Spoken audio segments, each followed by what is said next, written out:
Welcome to the Stat AI podcast.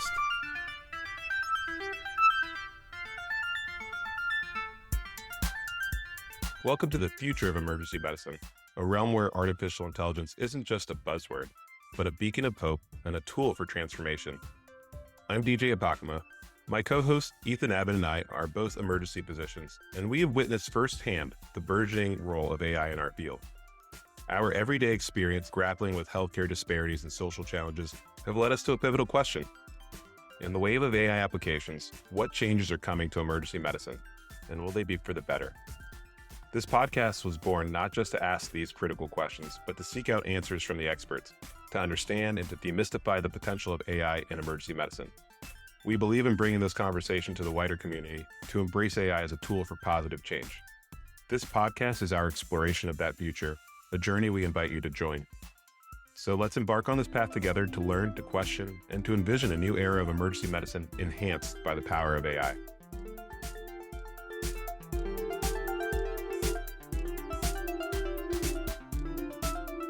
This is episode 3, which is a continuation of our conversation with Dr. Ben Glicksberg of Character Biosciences.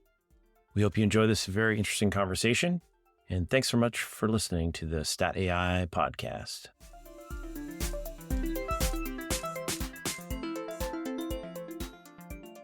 Ben, I was wondering if you could just pivot for a moment and talk a little bit about the deployment aspect of large language models and the potential safety issues within a health system that might be encountered or anticipated or even not anticipated. Yeah, I think we'll hopefully be able to touch on this later, but deployment of a model is almost a wholly different beast, right? We talked about the issues with training and development, but deployment is the other side of the coin. And it's not easy. It's not like a natural thing.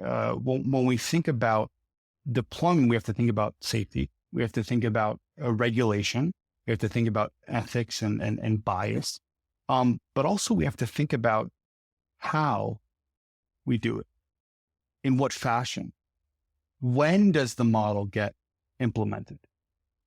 Who sees it? Even the fact of embedding the framework of models into healthcare work streams is a science in itself, right? That's a huge infrastructural upgrade, if you will. And every step of the way, we got to be careful.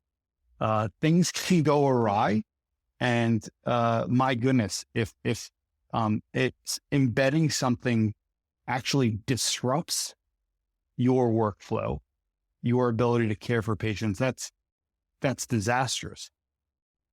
Another topic I think that DJ and I wanted to discuss with you a little bit is leveraging AI to optimize resources and allocation of resources in a pandemic setting or a natural disaster, which I think is something we think a little bit about in emergency medicine.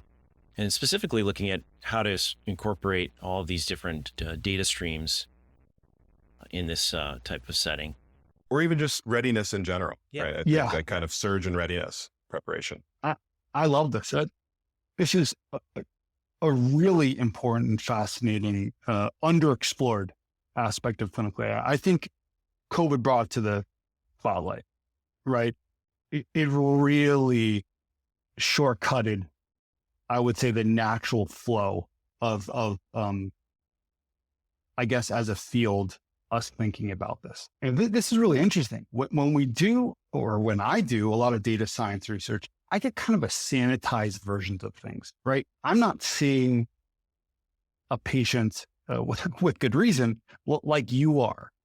I get a processed EMR data set that really doesn't include what happened and when.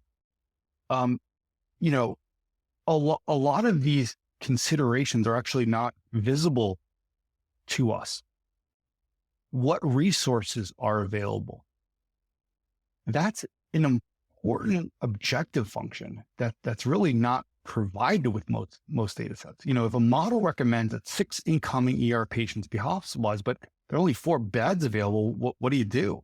The lack of forcing function here relates just to the absence of this kind of data, which is really hard to encode on a large scale.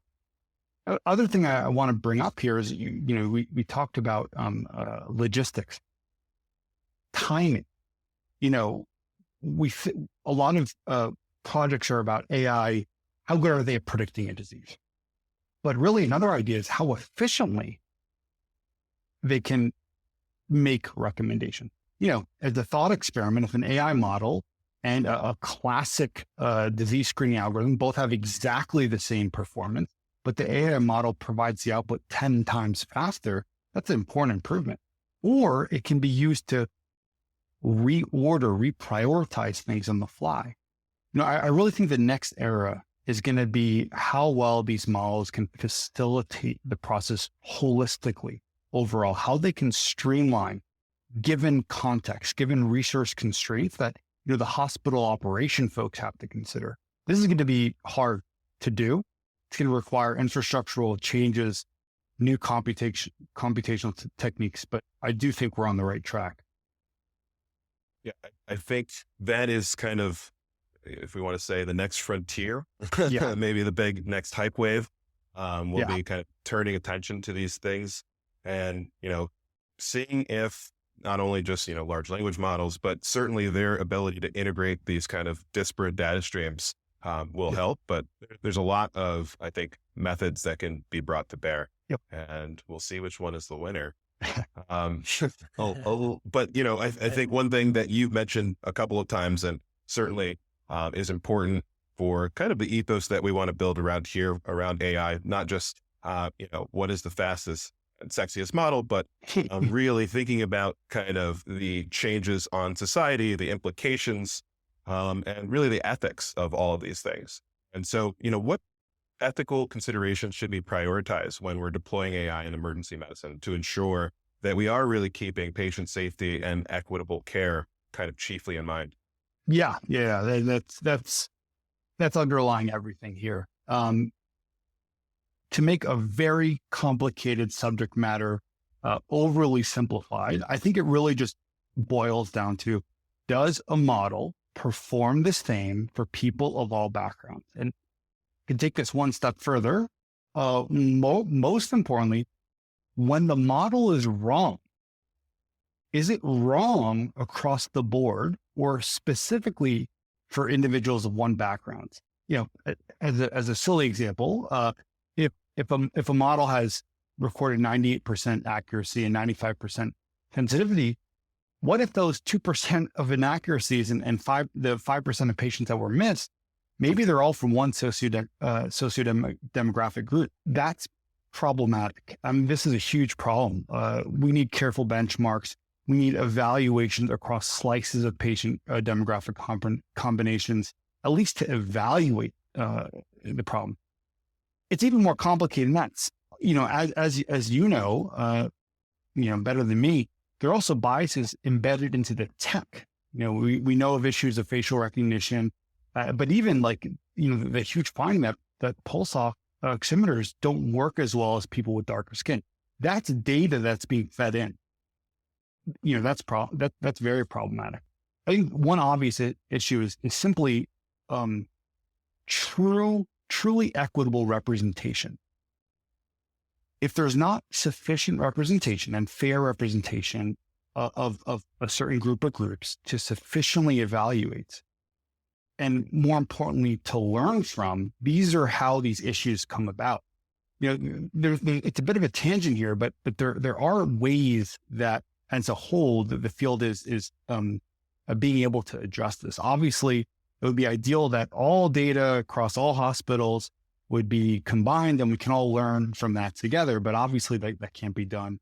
Privacy, safety concerns, and, really how the heck would this work in operation? Fortunately, there are a few things that can be done here. One idea is federated learning, which is simply, not sharing data, sharing model parameters across institutions without revealing any patient data. The models can jointly learn and be trained in a decentralized fashion without data exposure and really only sharing model weights and outcomes. Of course, there are concerns about attacks, data poisoning, model poisoning attacks, which could, attempt to re-identify patients. So not perfect yet, but I also want to, highlight these huge government-backed initiatives.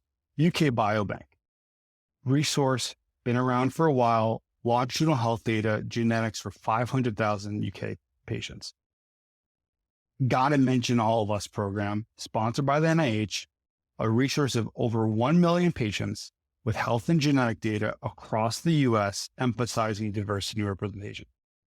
People can apply for this now. This is going to be huge to help. I agree, Ben, and I'm glad you brought up federated learning. I think it's a real game changer in terms of addressing some of these issues with bias and incorporating diverse data sets across multiple health systems.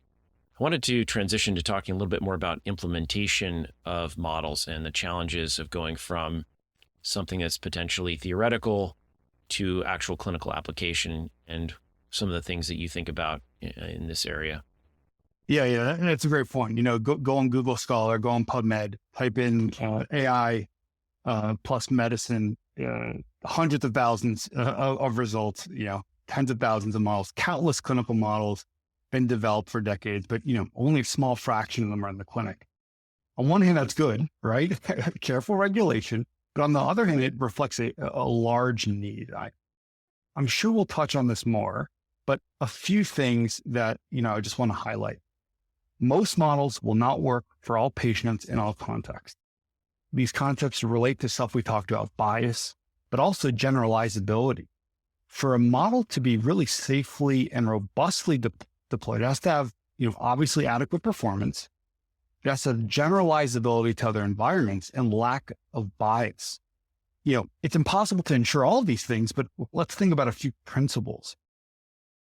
In some ways, AI models can follow some of the aspects of drug development and device regulation. We need clinical trials, randomized controlled trials, ideally double-blinded, that show and demonstrate safety and efficacy compared to the standard of care. Fortunately, there are more and more trials that are being registered on clinicaltrials.gov, and this is absolutely the right path. Also, it would be ideal if models can be externally validated, assessed in other health systems. But even if a model is approved, I think we still need to be careful, right? We talked about the operationalization of models into a health system, gargantuan task. But even after this, there should be a pilot phase, if you will, a model fit check, even before active deployment. Many health systems are doing this. Silent pilots are a great start. Essentially, you encode a model into your current workflow, but you don't show it to anyone. You kind of blind it and wait a certain amount of time, let's say 6 months, and you could see what would have happened. Get initial gauge of performance. Are there biases? Also, we can think about A/B tests, providing a model to one ward of the hospital for 1 week, and then, a week later to another ward. Did the model work equally well with and without the intervention across different environments and in different timelines? This is still new frontiers. But one last thing I'd like to mention is this idea of human factors, right? The AI for a while and maybe indefinitely shouldn't be autocratic, right? It should be computer-aided diagnosis with you as the clinical practitioner. But a lot of these models are developed separately from, right? We should think about human-computer interface interaction. This is UX. Are we showing that the model can be properly communicated to those who it's meant for? We need beta testing. We need including physician clinical practitioners in the development and deployment process. That's got to be key. That's dead on. I think we all agree for that. The central premise of informatics in general is that, system plus human better than system or human alone. Right. Yes. And I think that's what we're trying to get to. I think that's when you hear a lot of people have these fears about AI coming to take their job. There's a certain kind of misunderstanding about what we're all trying to do here. And I wonder along those kind of same lines, who do you think is best as far as the government and regulatory status, who do you think is kind of the best to oversee the kind of regulation of algorithms, whether or not it be kind of software as a medical device and using the FDA kind of as an example here? Should it be, in the hands of kind of a higher governor? Should it not be in the hands of government at all? How do you kind of see the evolution of, not just iterating these algorithms, but also kind of monitoring them and making sure that that they do what we think they do? Yeah, it's a really great natural follow-up question. And you mentioned software as a medical device. This is, I think, a really good start. And I definitely think the FDA is involved and should be involved. But these are new frontiers. The book is still being written. The FDA is obviously taking this extremely seriously, but there are problems and solutions coming up every day. Fortunately, the number of registered trials is growing, and I think just generally the principles should follow device and drug regulation. Increased awareness, testing for bias, benchmarking, perspective, and external validation. But I guess separate from that, I think health systems do have a responsibility here. We talked about model fit, just like phase 4 aspects of clinical trials.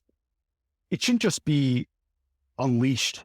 There should be, first off, a trial period, an implementation period, but also the continuous monitoring of performance over time. That's going to be really important, and it's going to involve a partnership from the patient, provider, hospital, and government. It's going to involve everyone working together on this. And the rule book is being actively developed. New issues are being discovered, but the FDA has been emphasizing this need, and that's a good thing. I wanted to pivot to talking a little bit more about large language models. I think we've been sort of speaking about them maybe in a kind of peripheral way in the last few minutes here, but I think to maybe specifically talk about LLMs and their impact both on the healthcare and clinician side, as well as the patient side, I think is something I think it's really interesting to hear your thoughts about. Yeah. I think it's also worthwhile to put into context some of your prior work and publications in the natural language processing space, using more of the traditional rule-based algorithms and kind of putting this into perspective and looking at those approaches and kind of where we're going from here. I think it'd be interesting to get your perspective on where we're going and where these newer generative large language models are going to take us. And then at the end, are they going to be autonomous providers of evidence-based medicine? Yeah. That's what we're really asking here. Well, yeah, we could definitely spend an hour plus talking about LLMs alone. And I guess the thing to really highlight here is, past couple of years in the NLP space has just been unbelievable. I've been blown away by this. And I think, NLP has been great for a long time, but I think the real underneath it all thing that's incredible is context and nuance. In a way, it's like going from named entity recognition, pulling out a concept from, 100 pages of text to actually distilling that 100 pages of text and understanding, being able to answer questions about it. Of course, there's everything in between, but wow, that's huge, and especially huge, of course, when we think about clinical data. A few things that we can discuss, right? LLMs are powerful. They're extensible, but they're fallible, right? Right now, they're fallible in the clinical context. First, the good. Many papers, even some that I've been fortunate to work on, have shown that things like GPT-4 and BARD have been able to ace certain parts of medical examinations, which, as you both know more than me, this requires deep knowledge and reasoning ability. But like with other AI and health implementations, it makes mistakes. For clinical decision-making or patient interactions and education, this is obviously always worrisome. LLMs are known to hallucinate facts, completely make them up, right?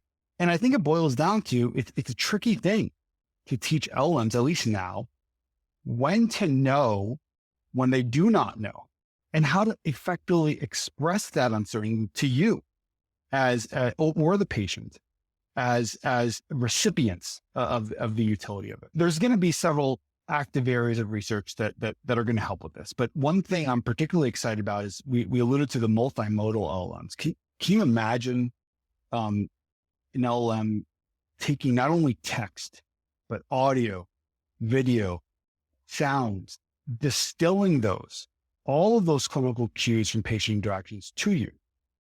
And in the meantime, we've already seen LLMs be able to do this, taking into account text and images like MRIs and X-rays for enhanced clinical comprehension.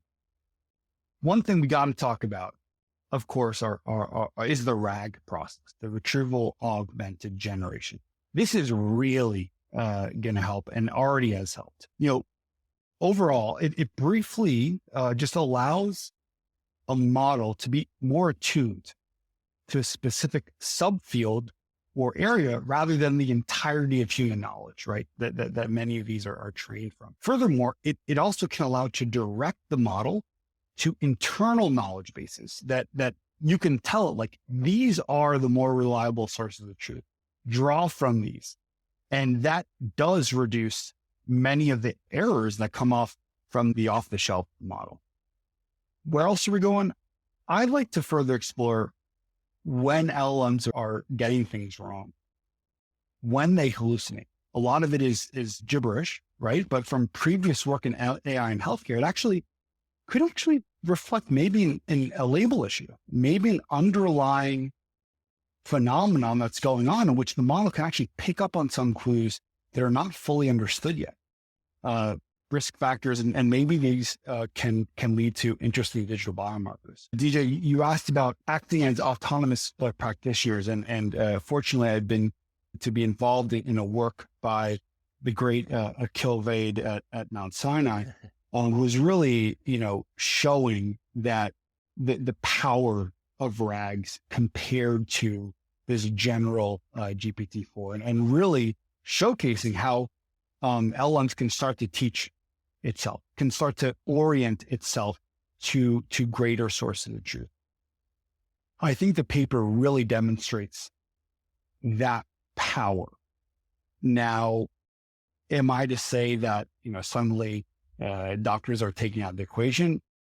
Absolutely not. I mean, even if that were possible, which I don't think it is, I wouldn't recommend it, right? There's that human care aspect.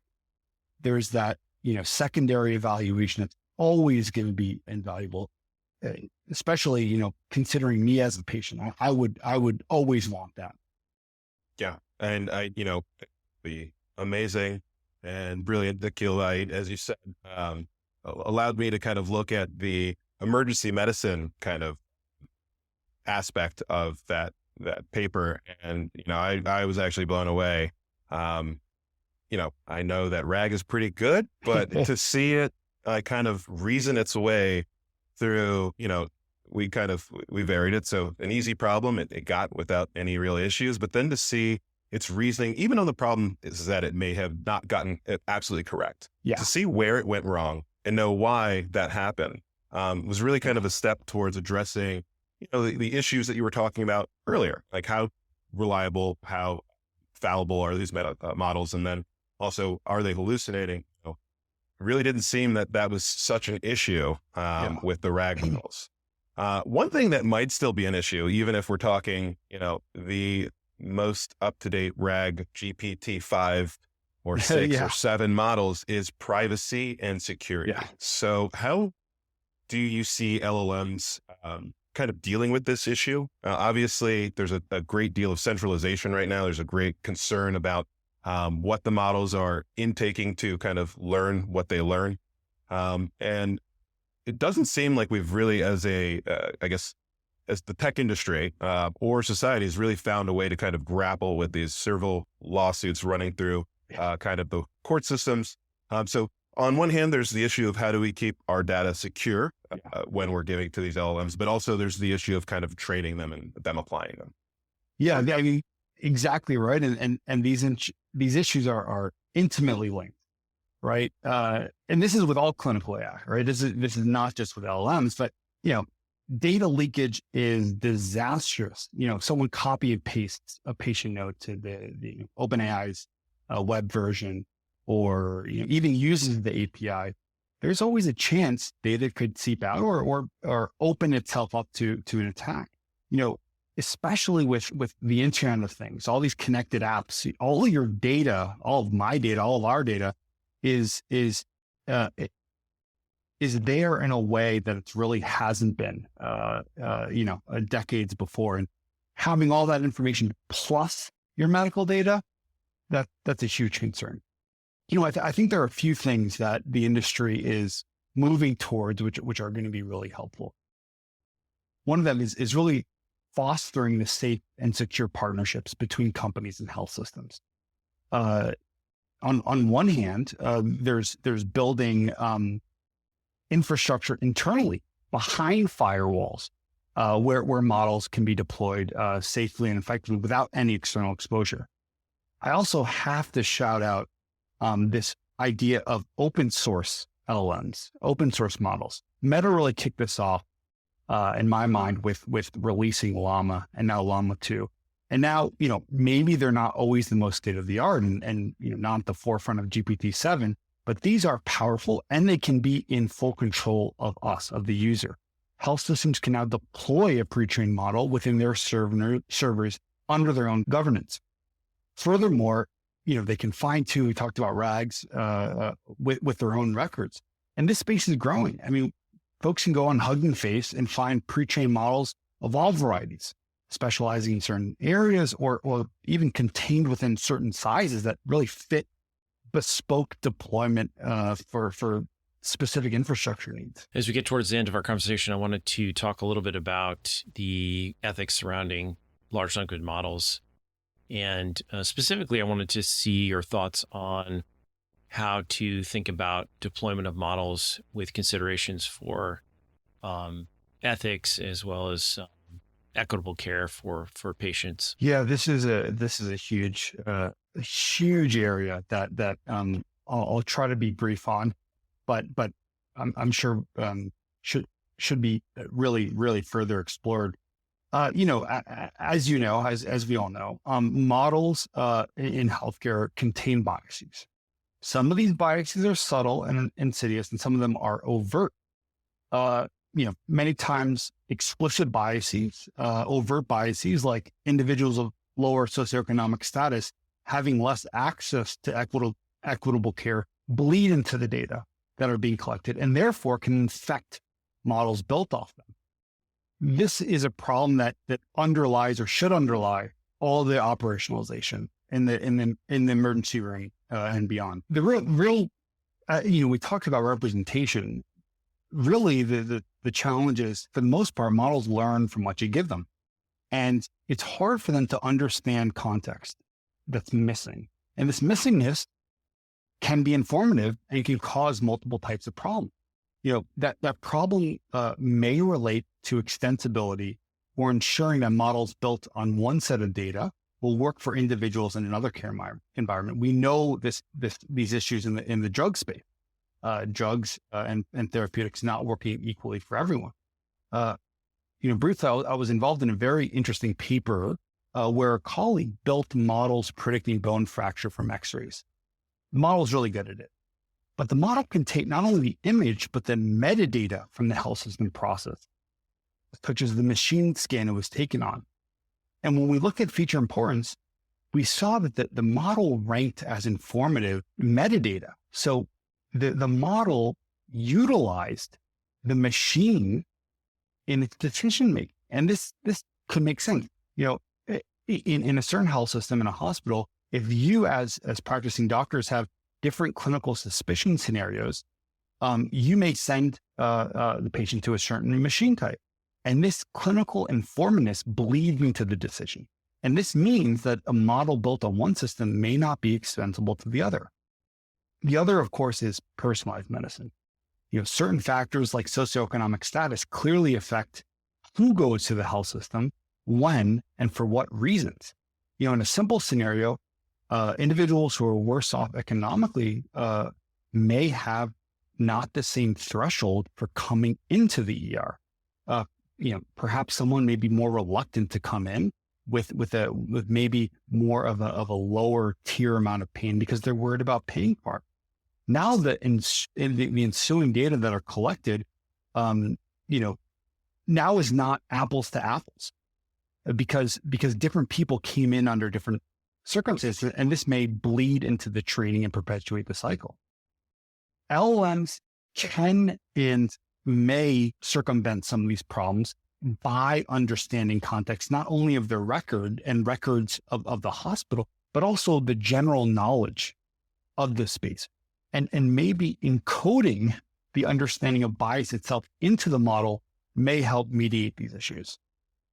Yeah, that would actually be amazing. I think one of the novel use cases for NLP maybe about 2 or 3 years ago was to start discovering social determinants of health we hadn't actually labeled ourselves, which, the, I guess, increase in power and scope of LLMs really kind of supercharges that possibility in my mind. I think kind of just nailing down this kind of topic with a little bit of bias in a rapid fire fashion. So, 3 kind of aspects I'm thinking about it.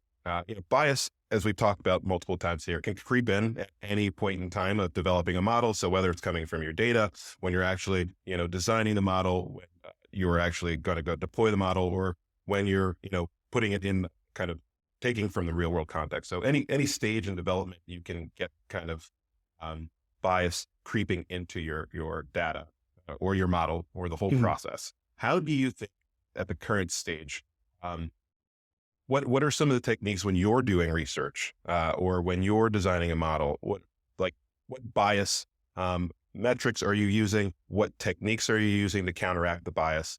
And then kind of zooming out a little bit, what do you think the next steps for the tech industry or AI industry to kind of take to follow your shining example on kind of mitigating bias before it even gets started? Yeah. Very important questions that we're definitely not going to do justice in the time we have left. But, taking a step back, I think first things first, having humans in the loop, having humans continuously evaluate performance and deployment strategies, and even education, right? Making understanding AI part of medical training is going to be key, and is actually happening. We could talk a lot about algorithmic techniques that can be employed.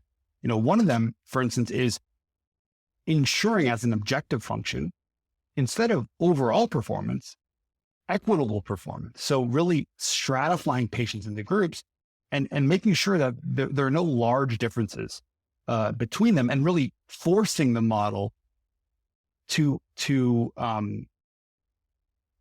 aim for that.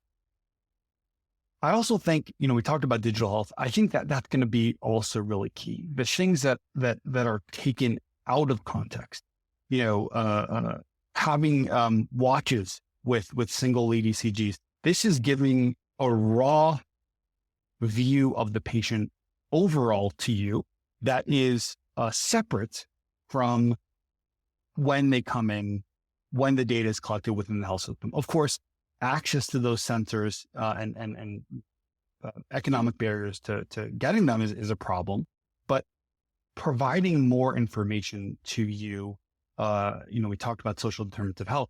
This outside context is going to be invaluable and really helping with data representation, as we discussed. One of the last questions I think that we want to discuss with you is the idea of social determinants of health, which we've touched on quite a bit in this discussion, which is an area that DJ and I are somewhat hyper-focused on in our research. And looking back at, I think, a publication that DJ and I both have read that you were involved with, looking at social determinants of health. I think it was maybe more in the sort of NLP space. Mm-hmm. But advancing maybe forward and building off that work you did in that publication, I guess our question is, how do you sort of envision LLMs being used in that same context of that paper that you published, looking at how they can use to be leveraged for extraction of SDOH or health risk factors in clinical settings?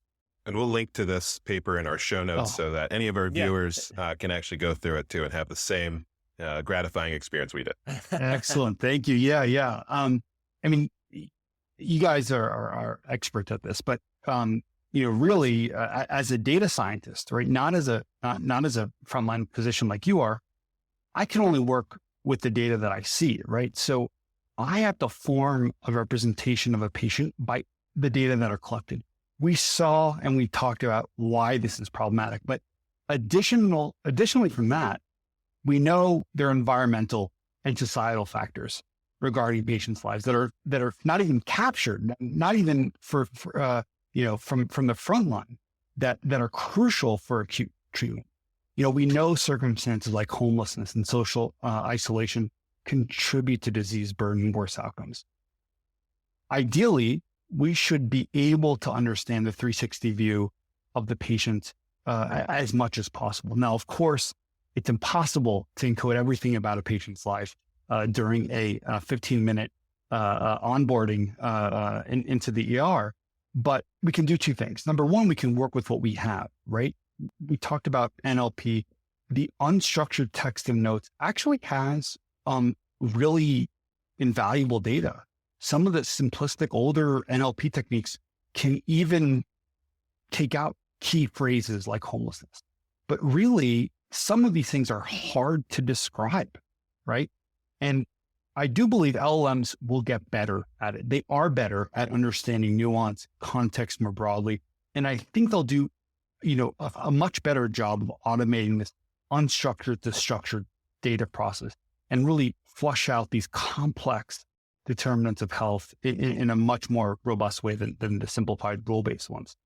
That being said, that's not enough, right? We, in the intake, we should be able to encode some of this information to be able to really covertly utilize.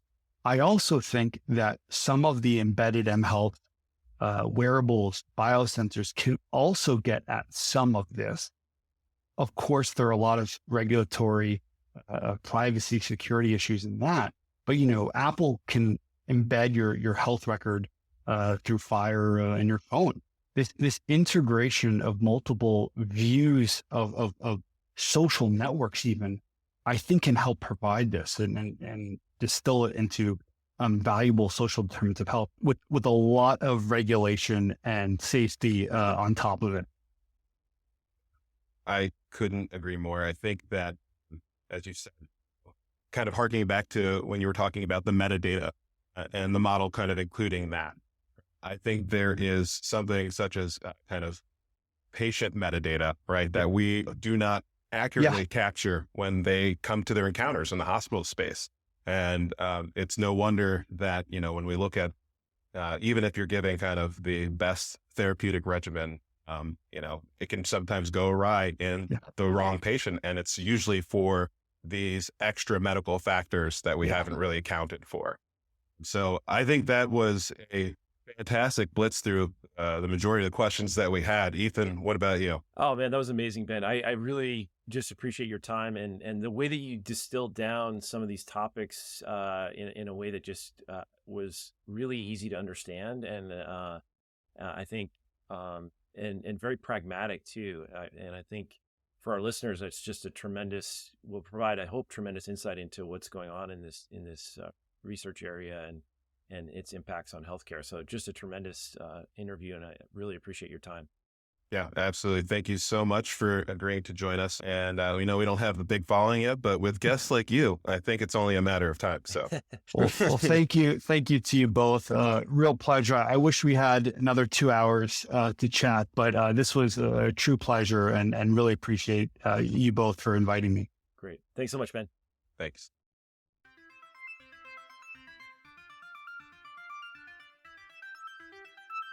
Please note that the views, opinions, and information expressed in this podcast are solely those of the individual speakers and do not necessarily represent those of their employers, our sponsors, or any affiliated organizations.